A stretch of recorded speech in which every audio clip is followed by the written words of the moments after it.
Selanjutnya kita memasuki materi manajemen pembiayaan pendidikan. Untuk mengetahui manajemen pembiayaan pendidikan, yuk simak videonya. Jadi, apa itu manajemen pendidikan?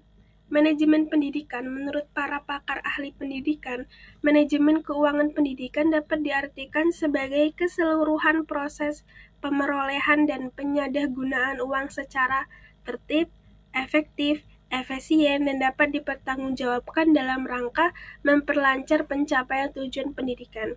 Manajemen keuangan itu merupakan keseluruhan proses upaya memperoleh dan menyalahgunakan semua dana.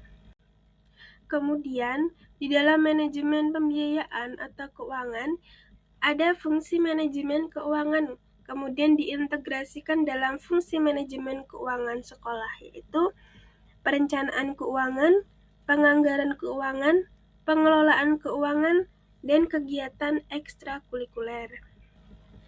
Faktor yang mempengaruhi pembiayaan pendidikan menurut Bastian adalah sebagai berikut.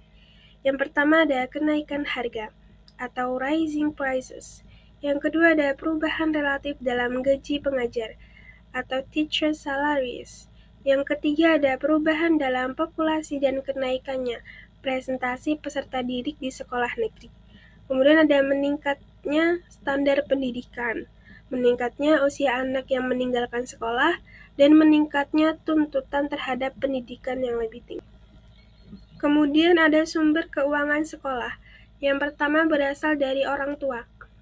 Orang tua berperan melalui kontribusi keuangan seperti iuran sekolah, SPP, sumbangan pembinaan pendidikan, dan biaya kegiatan ekstrakurikuler. Kemudian ada dari pemerintahan pusat, memberikan dana melalui program-program seperti dana BOS atau bantuan operasional sekolah atau beasiswa. Kemudian dari masyarakat dapat memberikan kontribusi melalui donasi, sponsor, atau partisipasi dalam program sekolah. Misalnya, perusahaan atau individu dermawan dapat memberikan keuangan atau fasilitas kepada sekolah. Selanjutnya ada berasal dari pemerintahan daerah, menyediakan dana dalam bentuk hibah atau alokasi anggaran daerah untuk pendidikan, seperti dana alokasi khusus atau DAK untuk sekolah. Kemudian ada dari fasilitas sekolah. Fasilitas sekolah seperti aula, lapangan, atau ruang kelas dapat dimanfaatkan untuk kegiatan komersial. Kemudian ada dari siswa. Siswa melalui pembayaran iuran kegiatan atau program khusus juga berperan sebagai sumber pendanaan sekolah. Yang terakhir, ada dari pemilik sekolah atau yayasan. Sekolah swasta sering dimiliki oleh yayasan atau lembaga yang bertanggung jawab terhadap pengelolaan dan pendanaan sekolah. Yang terakhir ada proses manajemen pembiayaan.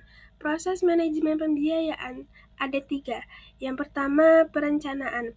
Perencanaan anggaran atau budget planning. Perencanaan anggaran adalah langkah awal untuk menentukan tujuan finansial dan mengalokasikan sumber daya. Di tahap ini, organisasi memproyeksikan pendapatan yang akan diterima dan pengeluaran yang diperlukan dalam periode tertentu. Kemudian mengidentifikasi kebutuhan, menentukan program atau kegiatan apa saja yang menjadi prioritas. Kemudian melihat estimasi biaya, menghitung secara detail kebutuhan dana untuk setiap unit kerja. Kemudian penyusunan jadwal, menentukan kapan dana tersebut harus tersedia.